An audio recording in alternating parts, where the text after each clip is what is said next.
नमस्कार शेतकरी मित्रांनो आता सोयाबीन काढणी झालेली आहे। आता मशागती आपली काही ठिकाणी चालू आहे आणि आता यापुढे आपल्याला त्या ठिकाणी हरभरा पिकाची त्यामध्ये पेरणी किंवा लागवड करायची आहे।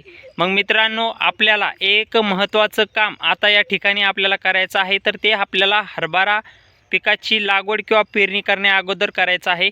मग मित्रांनो ते काम म्हणजे की आपल्याला आता आपल्या शेतामध्ये ज्या शत्रु बुरशी आहे, आपल्याला तर माहिती आहे हरभरा पीक एक सेन्सिटिव्ह पीक आहे, त्यामुळे आपल्या हरभरा पिकाला मर रोगापासून वाचवण्यासाठी मित्रांनो त्या ठिकाणी आपल्याला हरभरा पिकामध्ये जी ट्रायकोडर्मा व्हिडी आहे म्हणजे जैविक बुरशी आहे, तर या बुरशीचा त्या ठिकाणी वापर आपल्याला शेतामध्ये करायचा आहे, जेणेकरून ज्या हानिकारक बुरशी आहे तर त्या बुरशीला जाळण्याचं मारण्याचं काम या ठिकाणी ही जैविक बुरशी ट्रायकोडर्मा करत असते।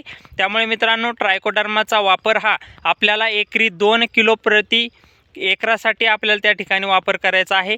मित्रांनो त्या ठिकाणी आपण शेणखतामध्ये मिक्स करून फेकून देऊ शकता, मातीमध्ये मिक्स करून त्या ठिकाणी आपण फेकून त्या ठिकाणी देऊ शकता, जेणेकरून जी ट्रायकोडर्मा बुरशी आहे तर ती जमिनीमध्ये ओलावा असताना जर गेली तर त्यामध्ये तिचं काम त्या ठिकाणी चालू होत असतं आणि त्या ठिकाणी आपल्याला हरभरा पीक जे आहे तर त्या मर रोगापासून वाचवण्यास मदत ही बुरशी करत असते। त्यामुळे मित्रांनो जैविक बुरशी ट्रायकोडर्माचा वापर आपण अवश्य हरभऱ्याच्या रानामध्ये नक्कीच करा। आणि मित्रांनो त्याचबरोबर हरभरा पिकामध्ये बीज प्रक्रियेसाठी जे रासायनिक बुरशीनाशक आहे तर त्या बुरशीनाशकाचा सुद्धा वापर करू शकता। तर मित्रांनो व्हिडिओच्या खाली कमेंट्स करा की आपल्याला हरभऱ्याच्या बीज प्रक्रियेची माहिती हवी आहे का, तर मित्रांनो कमेंट करून नक्की कळवा।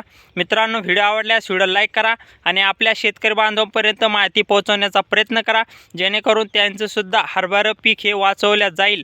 तर मित्रांनो हा एक भारी जबरदस्त रिझल्ट या ट्रायकोडर्माचा होत असतो, त्यामुळे नक्की ट्रायकोडर्माचा वापर करा आणि आपल्या शेतकरी बांधवांना सुद्धा ट्रायकोडर्माचा वापर करण्यास सांगा।